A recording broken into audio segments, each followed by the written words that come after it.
My family is a group of homebodies that don't travel, so everyone was surprised when my aunt proposed a trip to one of Michigan's Great Lakes. We agreed, wanting to create new memories together. My cousin booked a spacious Airbnb that could somehow accommodate all 18 of us, which felt like a miracle considering the price. The house sat right on the beach with gorgeous lake views that stretched for miles, almost like an ocean. Most of us claimed rooms in the main house, but because of our large group, some of us were placed in a second building. Directly behind it, a 2-story garage with bedrooms upstairs. My 3 cousins and I were assigned to sleep there. At first, we didn't think much of it. We spent most of the first day enjoying the hot tub, relaxing on the beach, and soaking in the scenery. It wasn't until night that we entered the garage for real. The space was outdated and neglected, with carpeted bathrooms that smelled like mold-stained bed linens and a poorly secured latch on the door. Clearly, the cleaners focused on the main home and ignored the garage. My cousins were grossed out and refused to sleep on the beds unless we washed the sheets, so I suggested we do laundry. The machines were small, so we could only do 1 set of bed sheets at a time, and it was obvious we'd be up late. We passed time upstairs, waiting for the first load. My cousin Maria complained about how we got stuck with the worst place, and as she spoke, I started to feel uneasy, like something bad was coming. I've had this feeling before, a rare kind of intuition that usually ends in a nightmare or something worse. I told my cousins to stay alert, and they listened, especially since we'd all experienced a break-in before. When we lived in Detroit, around midnight, the bell rang from the first floor signaling the wash was done. I went downstairs alone, swapped the load into the dryer, and brought up the clean-smelling sheets. When my cousins saw how clean they were, they wanted their bedding washed too. So I kept going up and down between cycles, doing everyone's sheets. At around 2:37 a.m., we were finally done. We made the beds and were too tired to stay up any longer. My cousin, Nikki, insisted we leave the light on, and while they all fell asleep quickly, I stayed up doing some schoolwork on my phone. I am a light sleeper, something that stuck with me since the break-in, and I remain hyper-aware of my surroundings, even while half asleep. Then, around 3 a.m., a loud bang hit the garage door, like someone had thrown their body against it. I sat up, startled, but my cousins didn't move. I tried telling myself it was just wind, though the noise was too heavy for that. Still, I stayed quiet and tried to sleep, but then it happened again. Same deafening crash, this time shaking the garage door. The building trembled from the impact. I was fully awake, now watching the lamplit room as my cousins continued to sleep. No animal or gust of wind could cause that. 20 minutes later, the third boom hit. The garage shook again, and finally, 2 of my cousins bolted upright. I asked if they heard that already. Knowing the answer, Nikki asked what that was, and I said I don't know, but this is the 3rd time I'm hearing it. We all agreed no wind could cause that sound. Nikki suggested texting her mom, my aunt, so we did. It was 4:11 a.m. when she responded. Realizing something serious must be going on, she woke my uncle, who ran outside to check the property. We stayed upstairs, too afraid to move until we heard knocking. It was my uncle at the door, and when we opened it, we saw him standing there with my dad and a few of our older male cousins. That's when I knew it was serious. There was no wind, no one playing around. My uncle told us to grab our things that were going to the main house. Then he said there was someone on the property, and that's what made my heart sink. I threw everything into my suitcase, and we all rushed out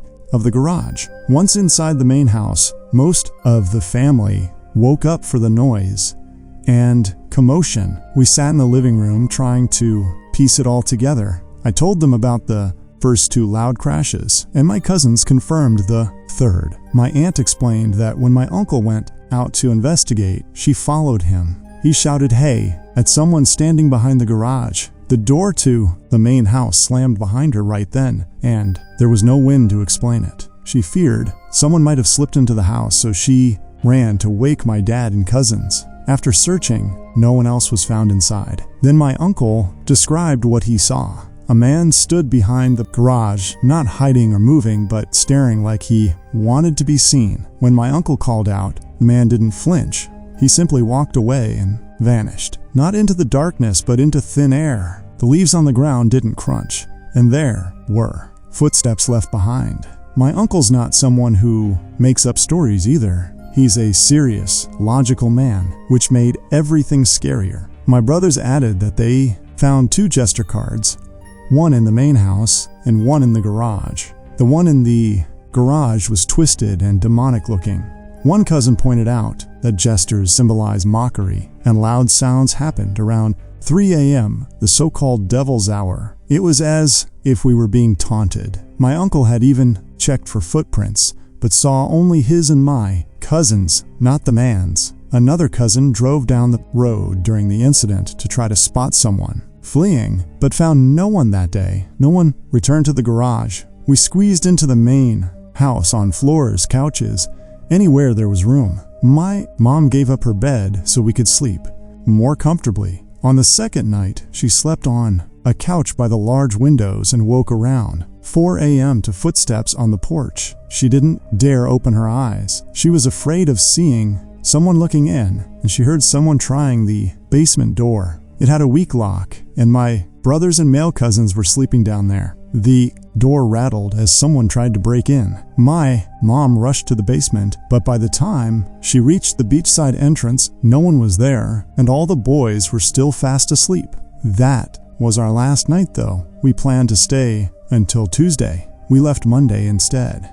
On the way home, we couldn't stop talking about what had happened. When my mom found out I had been going downstairs alone during laundry, she theorized that someone might have been watching me and thought I was alone in the garage. The time between my last trip downstairs and us going to sleep lined up way too well with the banging sounds. Theories started to form. Some of us thought it was a neighbor trying to scare us off. Others believed there was something paranormal, especially because of the jester cards. My aunt pointed out that a normal person would have run when my uncle spotted them, but this man didn't run. He just watched and disappeared. We contacted the Airbnb host, who claimed she'd review the footage from the camera above the garage door, but we never heard back. It made us wonder, did she know the man? Was he a neighbor? When we first arrived, my sister and cousin had walked the beach and passed a woman next door. She watched them coldly, without friendliness or a greeting, just an unfriendly gaze. The house was in the middle of nowhere, and we understood how constant Airbnb guests might annoy locals.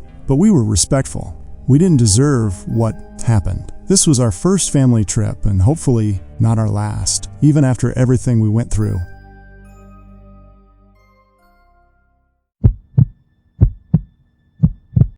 Let me preface this by saying I'm not crazy. I know how this is going to sound. Paranoid, unhinged, delusional, but I swear everything I'm about to tell you actually happened. It started with a face, or more accurately, faces that all looked just slightly off. 3 months ago, I ended a relationship with my ex Caleb. We'd been together almost 2 years, and the breakup was long overdue. Caleb wasn't violent or anything. He never hit me, but he was controlling and possessive in that low-key and calculating kind of way. Perhaps the worst kind of way. He'd do things like track when I'm on my phone and quiz me on things. I'd done that day to see if I'd give the same answer twice. After I left him, I changed my number, disabled my social media, and even moved apartments. I thought I was in the clear. Then came the barista. It was a Tuesday morning. I stopped by this little hole-in-the-wall coffee shop near my new place. I'd only been there once or twice. As I stepped up to the counter, the barista, a girl about my age, smiled at me, but something about her expression made me pause. She tilted her head and said, "Good morning, sunshine." I froze because that was Caleb's nickname for me. It was not a common one. He used to say it sarcastically. Whenever I was upset, like, "What's wrong?" "Sunshine." He enjoyed pushing buttons. I brushed it off. Maybe it was a coincidence, but then it happened again. A few days later, I took a rideshare to work. A different driver than usual, an older guy, maybe in his 50s. He kept glancing in the rearview mirror like he was trying to recognize me, and then he asked me if I ever figured out what I was running from. He said it as casual as could be. I simply responded, "What?" And he just chuckled and shook his head like I was in on some joke. Caleb said that to me once after I told him I needed time to figure myself out. He leaned in, dead serious, and asked, "Ever figure out what you're running from now?" 2. Strangers have repeated things. He said word for word. It kept happening. A woman at the grocery store bumped into me and whispered, "You don't get to just disappear." A guy on the street said, "Still wearing your hair like that," as he passed another one. Someone who worked in my building said, "You always liked this song," while humming the exact tune Caleb used to play when we argued. It wasn't their faces. That freaked me out. It was the way they looked at me like they knew me, or at least thought they did. They all had different faces, but their eyes all had the same expressions. I started thinking I was going crazy. I mean, what else could explain it? So I did something I wasn't proud of. I contacted Caleb, not directly. I sent a message to his sister. I told her to tell him to stop. I figured maybe he hired a private investigator. Maybe he was stalking me or pulling strings, telling people things about me. I just wanted it to stop. She texted back the next day saying, "I don't know what you're talking about. Caleb's in rehab. He's been there for 6 weeks with no phone." I didn't believe her. I thought she was covering for him. That is, until I saw a picture she posted of him on Facebook a week later, looking pale and sunken and holding one of those one-day sober chips. So it couldn't be Caleb, or at least not directly. I couldn't shake the feeling that these strangers knew. Things they shouldn't, though. One night I stayed late at work. I didn't want to go home because my apartment didn't feel safe anymore. Not that anything bad happened inside of it. I just didn't like being alone. Around 10 p.m., I finally called it a night. I walked the 10 minutes to my place, keeping my head down, headphones in, but no music playing. Something I learned to do so I could still hear if someone was following me. When I turned the corner onto my block, I saw someone sitting on the stoop of the building across from mine, a young man with his hoodie up, but his head down. I almost ignored him until he spoke. He said, "Cold out tonight." Ha, sunshine. I stopped walking. He didn't look at me. He just stared at the sidewalk like he was reading something on it. I slowly walked past and didn't say a word. When I reached my building, I went upstairs and locked every bolt on the door. I sat on the couch for hours, just listening to nothing. Eventually, I fell asleep.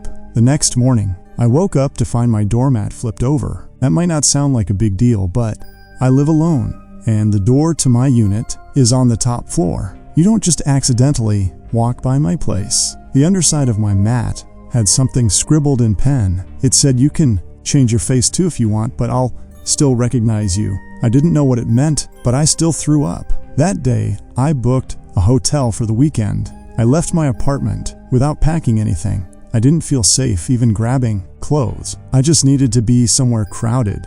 The hotel clerk gave me a room on the 4th floor. It was small, quiet, and kind of stuffy, but it felt safe. But only until around 2 a.m. when someone knocked on my door. There were 3 slow knocks. I sat up in bed and waited. They knocked again. Eventually, I peeked through the peephole, and it was a woman, maybe in her 40s. Her face was totally blank and expressionless. She was just staring straight at the door. She didn't say anything, so I didn't make a sound, and eventually she left. It was one of the most disturbing things I'd ever seen. The next morning, I asked the front desk if someone had come by to my room. They said no one should have been up there, especially that late. All the rooms on my floor were vacant. That's when it clicked. These weren't random people. They were being sensed and fed my details. They were given phrases Caleb used. But if it weren't Caleb, who would do it and why? I thought about Caleb in rehab, about his obsession with control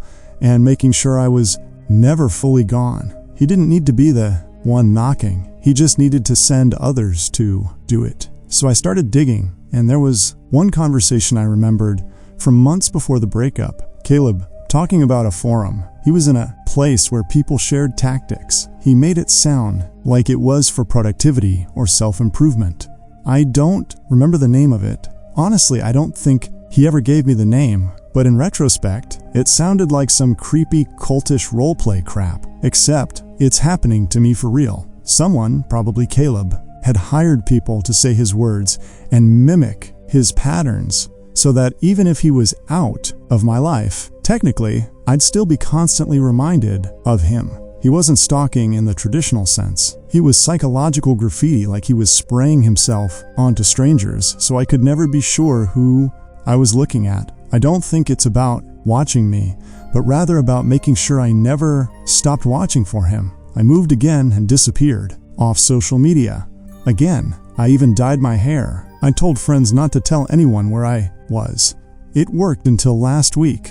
I was walking home from the bookstore, and a woman passed me on the street and said, still hiding behind books, "Sunshine." She didn't stop walking, even just to look at me. I don't think this will ever stop. Maybe he paid some crazy underground service to do this to me for a year. Who knows? Maybe he made it public. Maybe this is some sick underground game now. Who can scare Sunshine the best? Who can get the closest without touching? I can't trust anyone's face anymore. The constant paranoia is truly eating away at my mental health.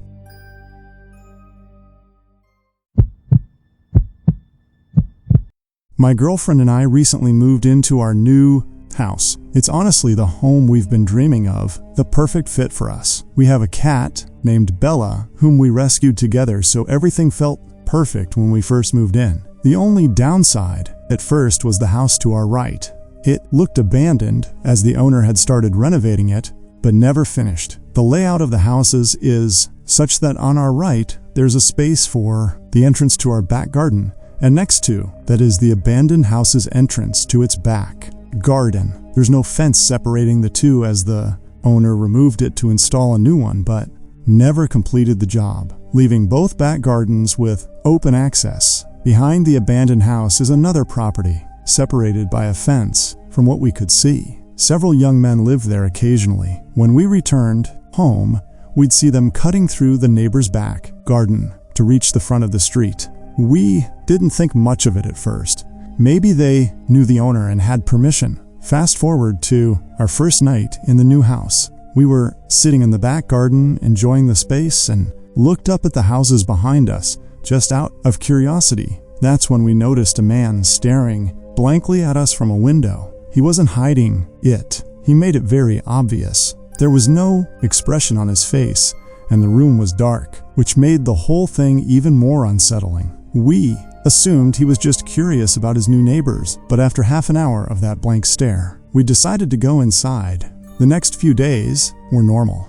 I went to work, and my fiance continued unpacking. One night, we decided to sit in the garden again. It was dark, but we enjoyed looking at the stars and having deep conversations until we heard the makeshift wooden board fence being moved. 3 men appeared standing there, staring at us. "Are you okay?" I asked, knowing they wouldn't leave unless I said something. The youngest looking one, around 29, was holding a big bag, and we had no idea what was inside. He offered us some stolen washing up tablets, which we declined. I made a joke about it because the situation felt so awkward. He smiled and said, "Okay," and then they left. What struck me was how they just let themselves into our garden without saying anything, like as if they had every right to be there. We went back inside, thinking it was a one-off, but it all started getting worse from there. They began helping themselves into our garden more often and acting in ways that were clearly meant to intimidate us. They would get into the next door house by lifting up the fence that separated the back gardens and walking through. I forgot to mention my girlfriend, and I am both 20 years old, so of course the idea that they might be trying to intimidate us as 2 young women was the first thing that crossed our minds one day while I was cleaning the front room. 2 police officers came around the side of our house and entered the abandoned garden. They lifted up the fence and looked around for a few minutes before leaving, without saying anything. I thought it was strange, but continued with my day, assuming maybe the people next door were in trouble. A few days later, the police knocked on our door. They explained the house behind us was now vacant. The men had been kicked out for antisocial behavior, apparently not just towards us, but with other neighbors too. Honestly, we were relieved. Even though they hadn't physically done anything yet, it meant they wouldn't get the chance to escalate things. We continued settling into the house, but one day, while I was in the bath, I heard a loud bang outside. I quickly got dressed and ratifying my girlfriends. I found her recording something from our spare bedroom window, which faces the garden of the now empty house. I asked what was going on, but she shushed me after a moment. She explained that a man we had never seen before pointed up at our bedroom window, and when she noticed him, he sprinted full speed toward our house. He tried our door handle on the way past, then ran back into the